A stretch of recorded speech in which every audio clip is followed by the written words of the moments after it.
ಒಂದು ಸುಂದರ ಕಾರ್ಯಕ್ರಮದಲ್ಲಿ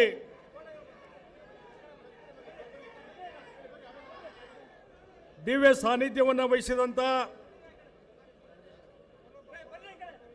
ಕಾಶಿ ವಾರಾಣಸಿಯ ಪೂಜ್ಯ ಜಗದ್ಗುರು ಡಾಕ್ಟರ್ ಚಂದ್ರಶೇಖರ್ ಶಿವಾಚಾರ್ಯ ಮಹಾಸ್ವಾಮೀಜಿಯವರಿಗೆ ನಮಸ್ಕರಿಸಿ, ಪೂಜ್ಯ ಬಸವಲಿಂಗ ಮಹಾಸ್ವಾಮೀಜಿಯವರು ಕೊಟ್ಟೂರು ಸ್ವಾಮಿ ಸಂಸ್ಥಾನ ಮಠ, ಪೂಜ್ಯರಂಥ ಜಗದ್ಗುರು ಡಾಕ್ಟರ್ ಅನ್ನದಾನೇಶ್ವರ ಮಹಾಸ್ವಾಮಿಗಳು, ಪೂಜ್ಯರಾದಂಥ ನಂದಿಗುಡಿಯ ಜಗದ್ಗುರು ಅಂತ ಶ್ರೀ ಸಿದ್ದರಾಮೇಶ್ವರ ಸ್ವಾಮೀಜಿಯವರು, ಅಧ್ಯಕ್ಷತೆಯನ್ನು ವಹಿಸಿದಂಥ ಆನಂದಪುರದ ಪೂಜ್ಯ ಮಲ್ಲಿಕಾರ್ಜುನ ಮುರುಘರಾಜೇಂದ್ರ ಮಹಾಸ್ವಾಮೀಜಿಯವರು, ದಿಕ್ಸೂಚಿ ನುಡಿಗಳನ್ನ ಹೇಳ್ತಕ್ಕಂಥ ಪೂಜ್ಯರಂಥ ಜಗದ್ಗುರು ಫಕೀರ ಸಿದ್ದಿಂಗಾಲೇಶ್ವರ ಮಹಾಸ್ವಾಮೀಜಿಯವರು, ಸದಾಶಿವ ಸ್ವಾಮೀಜಿಯವರು, ಮಹಾಂತಲಿಂಗ ಶಿವಾಚಾರ್ಯ ಸ್ವಾಮೀಜಿಯವರು ಮತ್ತು ಡಾಕ್ಟರ್ ಮಲೆ ಶಾಂತಮುನಿ ಸ್ವಾಮೀಜಿಯವರು, ಡಾಕ್ಟರ್ ಬಸವ ಮರಳಸಿದ್ದ ಮಹಾಸ್ವಾಮೀಜಿಯವರು ಮತ್ತು ಎಲ್ಲ ಶ್ರೀಗಳಿಗೆ ನಮಸ್ಕರಿಸಿ, ಕಾರ್ಯಕ್ರಮದಲ್ಲಿ ಉಪಸ್ಥಿತರಿರುವಂಥ ಮತ್ತು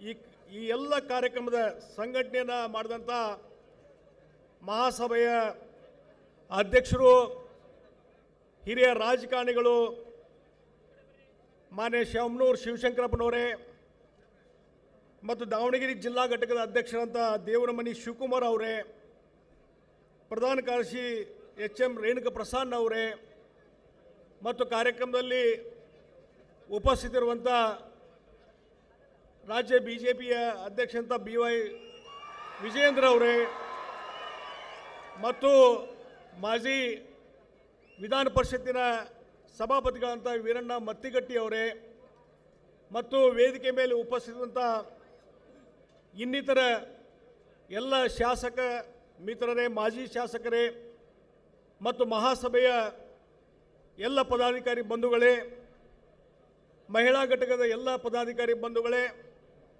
ಇಲ್ಲಿ ಉಪಸ್ಥಿತರಿರುವಂಥ ಈ ಒಂದು ಗೋಷ್ಠಿಗಳ ಎಲ್ಲ ನನ್ನ ಆತ್ಮೀಯ ಬಂಧುಗಳೇ, ಸಹೋದರಿಯರೇ, ಆತ್ಮೀಯ ಮಾಧ್ಯಮದ ಮಿತ್ರರೇ, ಇವತ್ತೇನೋ ದಾವಣಗೆರೆಯಲ್ಲಿ ಅಖಿಲ ಭಾರತ ವೀರಶೈವ ಲಿಂಗಾಯತ ಮಹಾಸಭಾ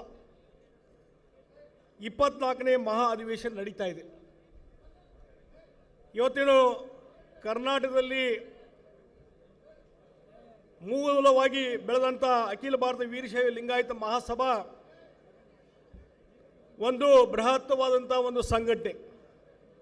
ಭಾಳ ಮುಖ್ಯವಾಗಿ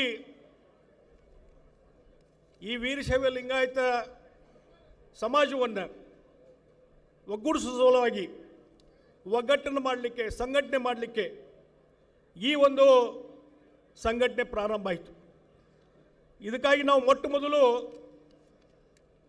ಪೂಜ್ಯರಂಥ ಹಾನಗಲ್ ಕುಮಾರಸ್ವಾಮೀಜಿಯವರು ನಾವು ನೆನಪು ಮಾಡಬೇಕಾಗ್ತದೆ.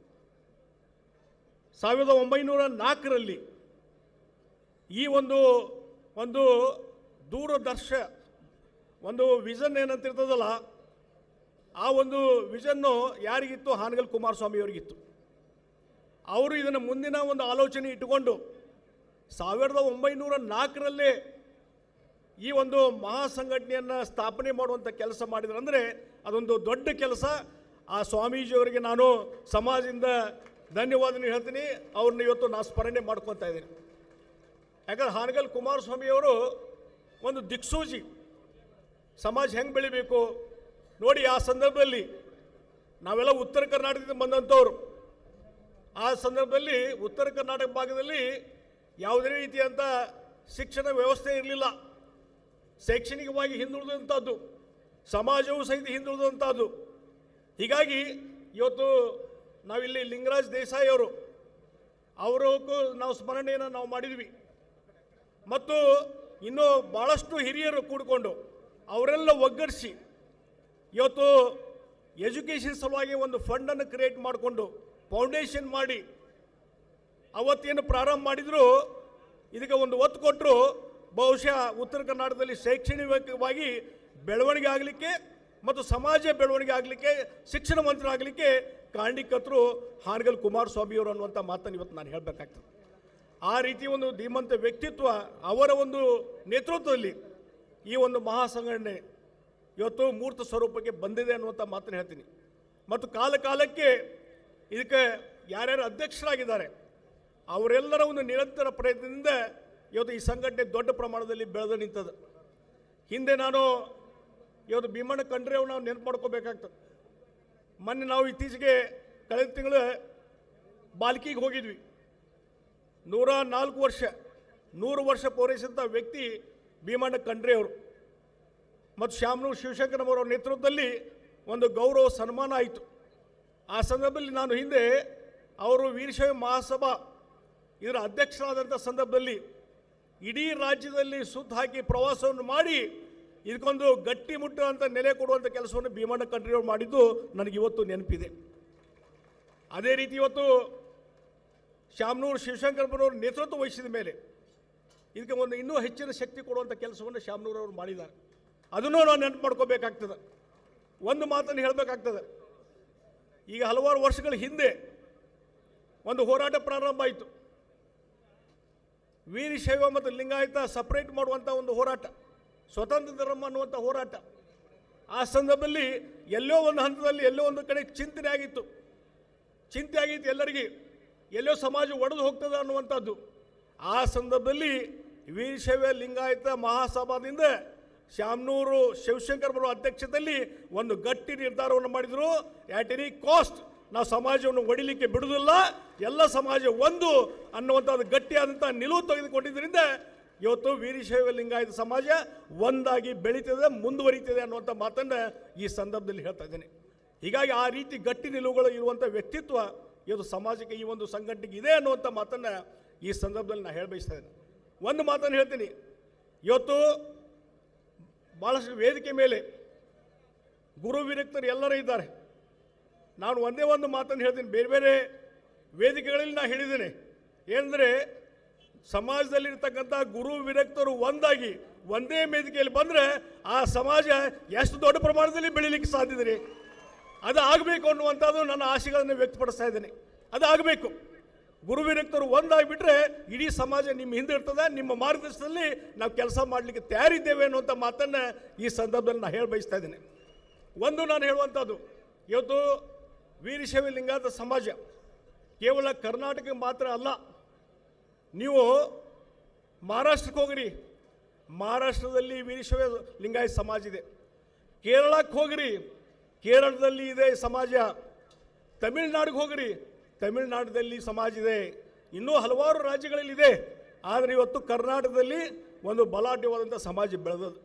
ಶೈಕ್ಷಣಿಕವಾಗಿ ಮತ್ತು ಎಲ್ಲ ರೀತಿಯಿಂದ ಎಷ್ಟೋ ಕಡೆ ಇವತ್ತು ನಮ್ಮ ಯುವಕರು, ಸಮಾಜದ ಯುವಕರು ಮುಂದೆ ಬಂದಿದ್ದಾರೆ. ಬೇರೆ ಬೇರೆ ವೃತ್ತಿಗಳಲ್ಲಿ ಮುಂದೆ ಬಂದಿದ್ದಾರೆ. ಆದರೆ ಇನ್ನೂ ಹೆಚ್ಚಿನ ರೀತಿಯಂಥ ಅವರ ಪ್ರತಿಭೆಗೆ ಇನ್ನೂ ಹೆಚ್ಚಿನ ಒತ್ತು ಕೊಡುವಂಥ ಕೆಲಸ ಇವತ್ತು ಆಗಬೇಕಾಯ್ತು. ಇನ್ನೂ ಎಷ್ಟೋ ಜನ ಹಿಂದುಳಿದು ನಿಂತಿದ್ದಾರೆ. ಆರ್ಥಿಕವಾಗಿ ಅವ್ರ ನೆರವು ಸಿಗಬೇಕಾಗಿದೆ. ಶೈಕ್ಷಣಿಕವಾಗಿ ಮೀಸಲಾತಿ ಮುಖಾಂತರ ಇನ್ನೂ ಹೆಚ್ಚು ನೆರವು ಸಿಗಬೇಕಾಗಿದೆ ಸಮಾಜದ ಬಂಧುಗಳಿಗೆ, ಯುವಕರಿಗೆ. ಅದಕ್ಕಾಗಿ ನಮ್ಮೆಲ್ಲರ ಒತ್ತಾಯ, ಪೂಜ್ಯರ ಎಲ್ಲರ ಒಂದು ಆಶೀರ್ವಾದ ಇದೆ.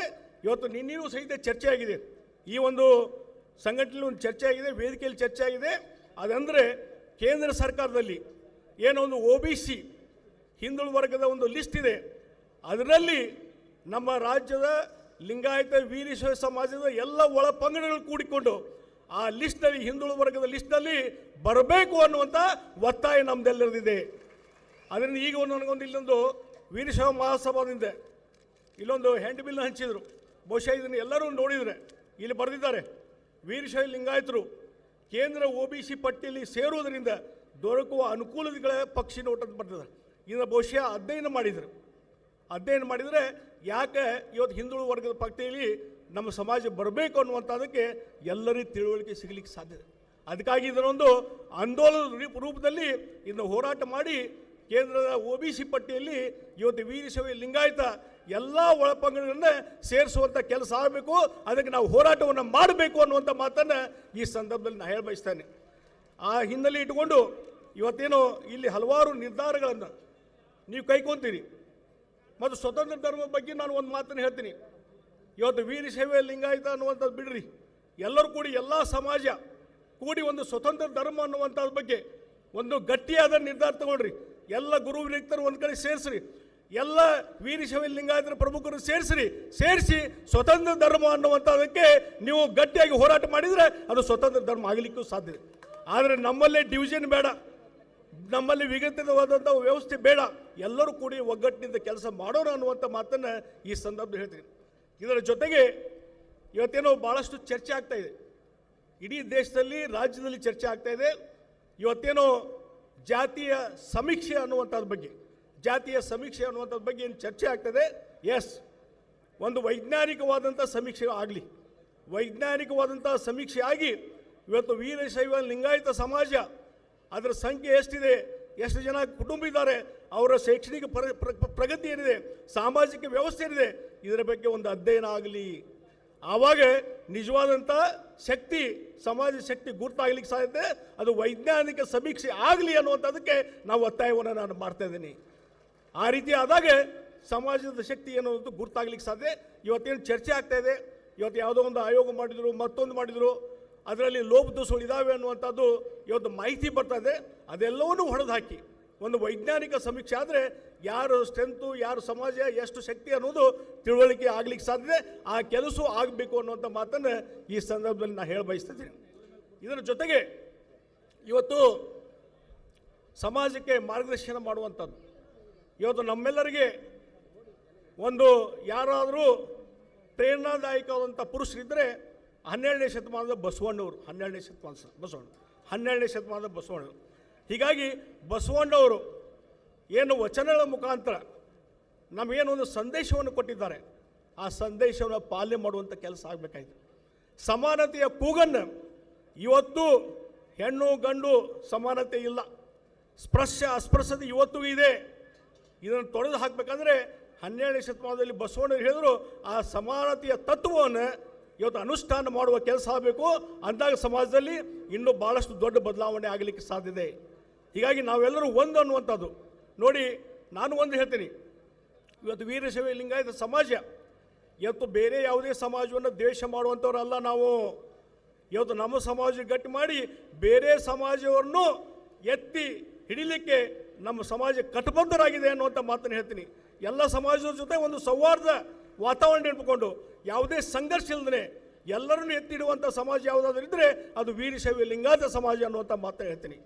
ಅದಕ್ಕಾಗಿ ಇವತ್ತು ಆ ರೀತಿಯಾದಂಥ ಒಂದು, ಮತ್ತು ಇನ್ನೊಂದು ಭಾಳ ಮುಖ್ಯವಾಗಿ ಇವತ್ತು ಸಮಾಜದಲ್ಲಿರ್ತಕ್ಕಂಥ ಒಳ ಪಂಗಡಗಳು, ಅವುಗಳ ಬಗ್ಗೆ ಸಮಾವೇಶಗಳು ನಡೀತಾ ಇದೆ. ನಾವು ಎಷ್ಟೋ ಕಡೆ ಹೋಗಿದ್ದೇವೆ, ಆದರೆ ನಾನು ಎಲ್ಲೆಲ್ಲಿ ಹೋಗಿದ್ದೇನೆ ಆ ಒಳ ಪಂಗಡಗಳ ಸಮಾವೇಶ ನಡೆದಾಗ ನಾನು ಒಂದೇ ಹೇಳಿದ್ದೀನಿ, ಒಳ ಪಂಗಡದಲ್ಲಿ ನೀವು ಗಟ್ಟಿಮುಟ್ಟಾಗಿರಿ, ಮತ್ತು ನೀವು ಅಲ್ಲಿ ಸಮಾಜದಲ್ಲಿ ಇರ್ತಕ್ಕಂಥ ಯಾರು ಪ್ರತಿಭಾವಂತರಿದ್ದಾರೆ ಯುವಕರಿಗೆ ಪ್ರೇರಣೆ ಆಗಲಿ. ಆದರೆ ಕೊನೆಗೆ ನಮ್ಮ ಗುರಿ ಏನಿರಬೇಕು, ವೀರಶೈವ ಲಿಂಗಾಯತ ಸಮಾಜವನ್ನು ಒಗ್ಗೂಡಿಸುವಂಥದ್ದು, ಸಂಘಟನೆ ಮಾಡೋದು ನಮ್ಮ ಗುರಿ ಇರಬೇಕು ಅನ್ನುವಂಥ ಮಾತನ್ನು ಎಲ್ಲ ಕಡೆ ಹೇಳಿದ್ದೀನಿ. ಆ ಕೆಲಸ ಇವತ್ತು ಆಗಬೇಕಾಗಿದೆ. ಮತ್ತು ಒಳಪಂಗಡ ನಾವು ಬರೀ ಭಾಷಣ ಮಾಡಿದರೆ ಆಗೋದಿಲ್ಲ, ಒಳಪಂಗಡ ಒಂದಾಗಬೇಕಂತ. ಎಲ್ಲಿವರೆಗೆ ನೀವು ಒಳಪಂಗಡಗಳಲ್ಲಿ ರಕ್ತ ಸಂಬಂಧ ಬೆಳೆಸೋದಿಲ್ಲೋ ಅಲ್ಲಿವರೆಗೆ ಒಂದಾಗಲಿಕ್ಕೆ ಸಾಧ್ಯ ಇಲ್ಲ. ಅದಕ್ಕಾಗಿ ನಾನು ಒಂದು ಹೇಳ್ತೀನಿ, ಇವತ್ತು ಅದಕ್ಕೆ ನಾನೇ ಇವತ್ತು ಶಾಮನೂರು ಶಿವಶಂಕರವರು ನಮ್ಮ ಬೀಗರು, ಇವತ್ತು ನಮ್ಮ ಅವ್ರ ಸಂಬಂಧ.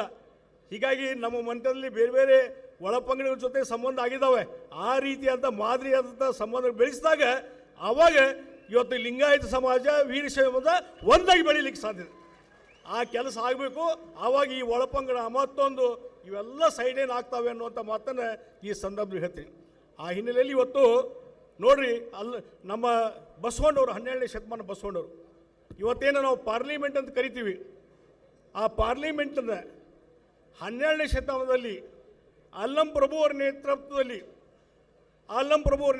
ಬಸವ ಕಲ್ಯಾಣದಲ್ಲಿ ಅನುಭವ ಮಂಟಪವನ್ನು ನಿರ್ಮಾಣ ಮಾಡಿದವರು ಯಾರು? ಬಸವಣ್ಣವರು. ಅಲ್ಲಂ ಪ್ರಭು ಅದರ ಅಧ್ಯಕ್ಷರಾಗಿದ್ದರು. ಈ ರೀತಿ ಹಲವಾರು ಶರಣರನ್ನು ಬೆಳೆಸುವಂಥ, ನಾಯಕತ್ವ ಬೆಳೆಸುವಂಥ ಕೆಲಸ ಇವತ್ತು ಯಾರಾದರೂ ಮಾಡಿದರೆ ಅದು ಅಣ್ಣ ಬಸವಣ್ಣವರು ಅನ್ನುವಂಥ ಮಾತನ್ನು ಇವತ್ತು ಹೇಳ್ತದೆ. 12ನೇ ಶತಮಾನದಲ್ಲಿ ಸುಮಾರು ನನಗಿರುವಂಥ ಮಾಹಿತಿ ಪ್ರಕಾರ 1,96,000 ಶರಣರಿದ್ದರು. ಅವರ ಒಂದು ರೀಪ್ರೆಸೆಂಟೇಟಿವ್ ಇವತ್ತೇನು ನಾವು ಪಾರ್ಲಿಮೆಂಟಿಗೆ ರೀಪ್ರೆಸೆಂಟೇಟಿವ್ ಅಂತ ಕಳಿಸ್ತೀವಿ, ಆ ಸಂದರ್ಭದಲ್ಲಿ ಆ ಒಂದು ಅಲ್ಲಂ ಪ್ರಭು ಅವರ ನೇತೃತ್ವದ ಆ ಪಾರ್ಲಿಮೆಂಟ್ನಲ್ಲಿ ಅನುಭವ ಮಟ್ಟದಲ್ಲಿ 770 ಜನ ಅಮರ ಗಣಗಳು ಅಂಥೇಳಿ ಅಮರ ಗಣಗಳ ರಿಪ್ರೆಸೆಂಟೇಟಿವ್ಸ್ ಆಫ್ ಶರಣರಸ್ ಅವರು ಅಲ್ಲಿ ರೀಪ್ರೆಸೆಂಟ್ ಮಾಡ್ತಿದ್ರು. ಅದರಲ್ಲಿ ಎಲ್ಲ ರೀತಿಯಾದಂಥ ಸಮಾಜದ ಬಂಧುಗಳಿದ್ದರು. ಬಸವಣ್ಣ, ಚನ್ನಬಸವಣ್ಣ, ಸಿದ್ದರಾಮ, ಮಡಿವಾಳ ಮಾಚಿದೇವರು, ಅಕ್ಕ ನಾಗಮ್ಮ, ಅಕ್ಕ ಮಹಾದೇವರು ಗಣಾಧೀಶರಾಗಿದ್ದರು. ಈ ರೀತಿ ಮಂತ್ರಿ ಮಂಡಲದ ಪರಿಕಲ್ಪನೆ ಕೊಟ್ಟಂಥದ್ದು 12ನೇ ಶತಮಾನದಲ್ಲಿ ಅನುಭವ ಮಂಟಪದಲ್ಲಿ ಅನ್ನುವಂಥದ್ದನ್ನು ಇವತ್ತು ನಾನು ಹೇಳ್ತಾ ಇದ್ದೇನೆ. ಅಭಿವ್ಯಕ್ತಿ ಸ್ವಾತಂತ್ರ್ಯ, ತಮ್ಮ ವಿಚಾರಗಳನ್ನು ಸ್ವತಂತ್ರವಾಗಿ ಹೇಳುವಂಥದ್ದು, ವ್ಯಕ್ತಿತ್ವ ರೂಪಣೆ ಮಾಡುವಂಥದ್ದು, ನಾಯಕತ್ವ ಗುಣವನ್ನು ಬೆಳೆಸುವಂಥದ್ದು ಆ ಒಂದು ಅನುಭವ ಮಂಟಪದಲ್ಲಿ ಆಯಿತು ಅನ್ನುವಂಥ ಮಾತನ್ನು ಈ ಸಂದರ್ಭದಲ್ಲಿ ಹೇಳ್ತಾ ಇದ್ದೇನೆ. ಅಲ್ಲಿ ಮಹಿಳೆಯರು, ಪುರುಷರು, ಕಸ ಗುಡಿಸುವಂಥವರು, ದೋಣಿ ನಡೆಸುವಂಥವರು, ಬಟ್ಟೆ ಒಗೆಯುವವರು, ಬಟ್ಟೆ ಹೊಲಿಯುವವರು, ತೊಗಲು ಹದ ಮಾಡುವವರು, ಹಡಪದರು ಮುಂತಾದ ಕಾಯಿಕ ಜೀವಿಗಳು ಆ ಅನುಭವ ಮಂಟಪದಲ್ಲಿದ್ದರು. ಈ ರೀತಿಯಾದಂಥ ಒಂದು ವಿಷನ್ ಇಟ್ಕೊಂಡು ಕೆಲಸ ಮಾಡಿದಂಥವ್ರು ಬಸವಣ್ಣ. ಹೀಗಾಗಿ ಅವರ ವಚನಗಳ ತಿರುಳನ್ನು ಅರ್ಥ ಮಾಡಿಕೊಂಡು ಇವತ್ತು ಆ ಹಾದಿಯಲ್ಲಿ ನಾವು ನಡೆದಾಗ ಇನ್ನೂ ಹೆಚ್ಚು ಸಮಾಜವನ್ನು ಗಟ್ಟಿಮುಟ್ಟಾಗಿ ಬೆಳೆಸಲಿಕ್ಕೆ ಸಾಧ್ಯತೆ ಅನ್ನುವಂಥ ಮಾತನ್ನು ಹೇಳ್ತೀನಿ. ಅದಕ್ಕಾಗಿ ಬಹುಶಃ ಹಾನಗಲ್ ಕುಮಾರಸ್ವಾಮಿ ಅವರು ಆ ವಿಷನ್ ಇಟ್ಕೊಂಡು ಕೆಲಸ ಮಾಡಿದಂಥವ್ರು. ಇವತ್ತು ಅದೇ ರೀತಿ ಇವತ್ತು ಗುರುಗಳನ್ನು ತಯಾರು ಮಾಡುವಂಥದ್ದು, ಅವರಿಗೆ ಒಂದು ತರಬೇತಿ ಅನ್ನುವಂಥದ್ದು ಆಗಬೇಕು. ಅದಕ್ಕಾಗಿ ಹಾನಗಲ್ ಕುಮಾರಸ್ವಾಮಿ ಅವ್ರ ವಿಷನ್ ಹೆಂಗಿತ್ತು ನೋಡ್ರಿ. ವಿಷನ್ನು 1904ರಲ್ಲಿ ಈ ಮಹಾಸಭಾವನ್ನು ಕಟ್ಟಿದರು. ಆದರೆ ಅದೇ ರೀತಿ ಇನ್ನೊಂದು ಮುಂದೆ 4 ವರ್ಷದಲ್ಲಿ 1909ರಲ್ಲಿ ಬದಾಮಿಯಲ್ಲಿ ಇವತ್ತೇನು ಮಹಾಕೂಟ ಇದೆ, ಅಲ್ಲಿ ಶಿವಯೋಗ ಮಂದಿರವನ್ನು ನಿರ್ಮಾಣ ಮಾಡಿದಂಥವ್ರು ಹಾನಗಲ್ ಕುಮಾರಸ್ವಾಮಿಯವರು. ಹೀಗಾಗಿ ಅವರ ವಿಷನ್ ಯಾವ ರೀತಿ ಇತ್ತು ಅನ್ನುವಂಥದ್ದನ್ನು ಇವತ್ತು ನಾವು ಅರ್ಥ ಮಾಡ್ಕೋಬೇಕು. ಮತ್ತು ಗದಗದಲ್ಲಿ ವೀರೇಶ್ವರ ಪುಣ್ಯಾಶ್ರಮವನ್ನು ಅನಾಥರು ಕಲಾವಿದರ ಸಂಗೀತಗಾರಿದ್ದಾರೆ, ಅವ್ರ ಸಲುವಾಗಿ ಅದನ್ನು ಪ್ರಾರಂಭ ಮಾಡಿದಂಥವ್ರು ಹಾನಗಲ್ ಕುಮಾರಸ್ವಾಮಿಯವರು. ಅಲ್ಲಿ ಪಂಡಿತ್ ಪಂಚಾಕ್ಷರ ಗವಾಯಿಗಳು ಇರ್ಬೋದು ಮತ್ತು ಪುಟ್ಟರಾಜ ಗವಾಯಿಗಳು ಅಲ್ಲೇ ಅವರು ತಮ್ಮ ಸಂಗೀತವನ್ನು ಪ್ರತಿಭೆಯನ್ನು ತೋರಿಸಿದ್ದವರು. ಅದು ಹಾನಗಲ್ ಕುಮಾರಸ್ವಾಮಿಯವರ ಒಂದು ಸ್ಥಾಪನೆ ಅನ್ನುವಂಥದ್ದು ಹೇಳಬೇಕಾಗಿ. ಇವತ್ತು ಗೋಶಾಲೆ ಬಗ್ಗೆ ಮಾತಾಡ್ತೀವಿ. ಬಹುಶಃ ಹಾನಗಲ್ ಕುಮಾರಸ್ವಾಮಿಯವರು ಆ ಮಾಕೂಡದಲ್ಲಿ ಇದರಲ್ಲಿ ಶಿವಯೋಗ ಮಂದಿರ ಹತ್ರನೇ ಒಂದು ರಾಜ್ಯದಲ್ಲೇ ಅತ್ಯಂತ ಸುಸಜ್ಜಿತವಾದಂಥ ಗೋಶಾಲೆಯನ್ನು ಮೊಟ್ಟ ಮೊದಲು ಸ್ಥಾಪನೆ ಮಾಡಿದಂಥವ್ರು ಯಾರಿದ್ದರೆ ಅದು ಹಾನಗಲ್ ಕುಮಾರಸ್ವಾಮಿಯವರು. ಈ ರೀತಿ ಹಲವಾರು ಸಮಾಜದಲ್ಲಿ ಒಂದು ಬದಲಾವಣೆ ತರುವಂಥ ಕೆಲಸವನ್ನು ಹಾನಗಲ್ ಕುಮಾರಸ್ವಾಮಿಯವರು ಮಾಡಿದ್ದಾರೆ. ಹೀಗಾಗಿ ವೀರಶೈವ ಮಹಾಸಂಘಟನೆ ಇವತ್ತೇನಿದೆ ಲಿಂಗಾಯತ ಮಹಾಸಭಾ, ಇದು ಅವರ ಒಂದು ಮಾರ್ಗದರ್ಶನದಲ್ಲಿ ಇವತ್ತು ನಡೀತಾ ಇದೆ. ಎಲ್ಲ ಗುರು ವಿರಕ್ತರ ಮಾರ್ಗದರ್ಶನದಲ್ಲಿ ನಡೀತಾ ಇದೆ. ಇನ್ನು ಇದು ಹೆಮ್ಮರವಾಗಿ ಬೆಳಿಬೇಕು. ಯಾವುದೇ ವಿಚಾರಗಳು ಬಂದಾಗ ಒಂದು ಪ್ರಾತಿನಿಧಿಕವಾದಂಥ ಸಂಸ್ಥೆಯಾಗಿ ಇವತ್ತು ಸಮಾಜಕ್ಕೆ ಸಂಬಂಧಪಟ್ಟಂಥದ್ದು ಯಾವುದೇ ಸಮಸ್ಯೆಗಳು ಬಂದಾಗ ಅದನ್ನ ಸರಿಯಾಗಿ ಪರಿಹಾರ ಹುಡುಕುವ ದಿಕ್ಕಿನಲ್ಲಿ ಈ ಮಹಾಸಭಾ ಕೆಲಸ ಮಾಡ್ತಾ ಇದೆ. ಮಾಡಲಿ, ಇನ್ನೂ ಹೆಚ್ಚು ಪರಿಣಾಮಕಾರಿ ಮಾಡಲಿ ಅನ್ನುವಂಥ ಮಾತನ್ನು ಈ ಸಂದರ್ಭದಲ್ಲಿ ಹೇಳಿ, ಇವತ್ತಿನ ಒಂದು ಕಾರ್ಯಕ್ರಮ ನಿನ್ನೆ ಭಾಳ ದೊಡ್ಡ ಮಹಾಧಿವೇಶನ ನಡೆಯಿತು. ಇಡೀ ರಾಜ್ಯದ ಜನತೆ, ಸಮಾಜದ ಬಂಧುಗಳು ಇಲ್ಲಿ ಬಂದಿದ್ದರು, ಯಶಸ್ವಿಯಾಗಿ ನಡೆದಿದೆ. ಇದರ ಮುಖಾಂತರ ಇನ್ನೂ ಸಮಾಜ ಸಂಘಟಿತ ಆಗಲಿ, ಶಕ್ತಿಯನ್ನು ತೋರಿಸಲಿ ಅನ್ನುವಂಥ ಮಾತನ್ನು ಹೇಳಿ, ಇಂಥ ಒಂದು ಸಮಾವೇಶದಲ್ಲಿ ಈ ಒಂದು ಗೋಷ್ಠಿನ ಉದ್ಘಾಟನೆ ಮಾಡುವಂಥ ಅವಕಾಶವನ್ನು, ಗೌರವವನ್ನು ನೀವೇನು ನನಗೆ ಕೊಟ್ಟಿದ್ದೀರಿ, ನಿಮ್ಮೆಲ್ಲರಿಗೆ ಸಂಘಟನೆಗೆ ನಾನು ಅಭಿನಂದನೆ ಸಲ್ಲಿಸಿ ನನ್ನ 4 ಮಾತನ್ನು ಮುಗಿಸ್ತಾ ಇದ್ದೇನೆ. ನಮಸ್ಕಾರ. ಜೈ ಹಿಂದ್, ಜೈ ಕರ್ನಾಟಕ. 2ನೇ ದಿನದ ಕಾರ್ಯಕ್ರಮದ ಉದ್ಘಾಟನೆಯನ್ನು ನೆರವೇರಿಸಿ ಉದ್ಘಾಟನಾ ನುಡಿಗಳನ್ನು ಆಡಿದಂಥ ಶ್ರೀಯುತ ಜಗದೀಶ್ ಶೆಟ್ಟರ್ ಅವರು, ಶಾಸಕರು, ಮಾಜಿ ಮುಖ್ಯಮಂತ್ರಿಗಳು, ಇವರು ಜಗದ್ಗುರು ಮಹಾಸಂಧಿಯವರಿಂದ ಗುರುರಕ್ಷೆಯನ್ನು ಸ್ವೀಕರಿಸಬೇಕು ಅಂತ ಹೇಳಿ. ಈ ವಿಡಿಯೋ ನಿಮಗೆ ಇಷ್ಟವಾದಲ್ಲಿ ಲೈಕ್ ಮಾಡಿ, ಶೇರ್ ಮಾಡಿ, ಸಬ್ಸ್ಕ್ರೈಬ್ ಮಾಡಿ.